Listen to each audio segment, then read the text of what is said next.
Sinabi niya kasi for content lang naman. No, guys. You know, everything that you see, yes, we're shooting content, but everything that you see, it's kami talaga yun. The camera's just rolling and we're just being ourselves. Everything you see is 100% authentic on cam. It's not scripted. There is no script. Yes, there's shoot days, right? We have our schedule for shooting because of course we have to, schedule Lara. We have to schedule Kathy. Lara is mine and Kathy is hers. So, syempre we have to respect their schedules and kailangan namin i-schedule yung mga shooting days namin. But yung shooting day na yun, wala naman talagang plano. Okay, so they're just rolling in. Whatever you see is talagang that's how we are. So thank you guys for all the support. Pinapadami nyo talaga yung views namin and nagpapasalamat ako sa inyo na maraming salamat. And we're gonna try our best to keep this going so everybody's happy, everybody has good vibes.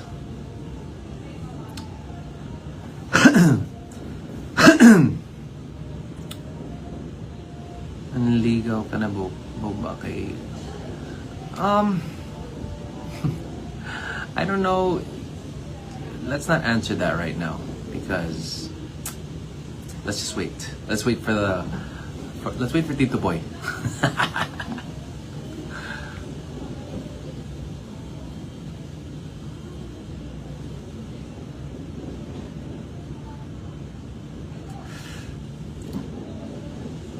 Di ko naman siya nililigawan, but I'm a nice person. I'm just being nice. Some people might see that as something else, but I'm just trying to be nice and a gentleman.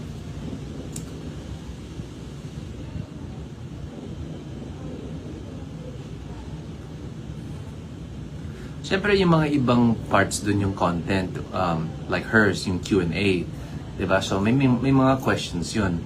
But that part, si Jelay ang nagsulat ng question. So minsan nagugulat na lang si Chiki na yun pala yung question. And of course me, I'm answering it on the spot.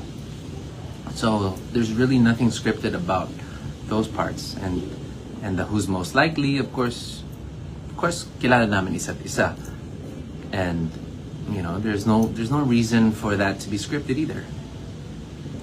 When we go eat, when we were at City of Dreams, when we were at El Nido, there's nothing scripted about that, guys. I mean, the camera's just rolling. So what you see is what you get.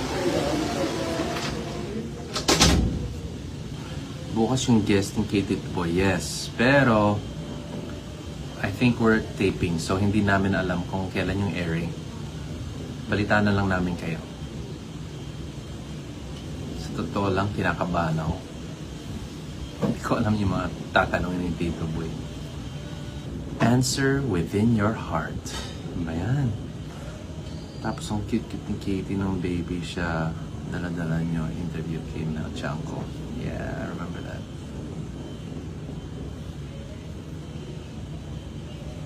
Pages of my heart. Lagi ko nakikita niyo mga post nyo. Galing nyo mag-AI, ha? Pero yung mga ginagawa nyo para kay Katie, ang ganda. Ang ganda ni Katie sa mga post nyo.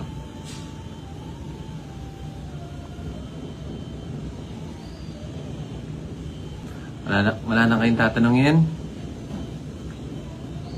And live muna ako, may mga gagawin lang ako. Alright?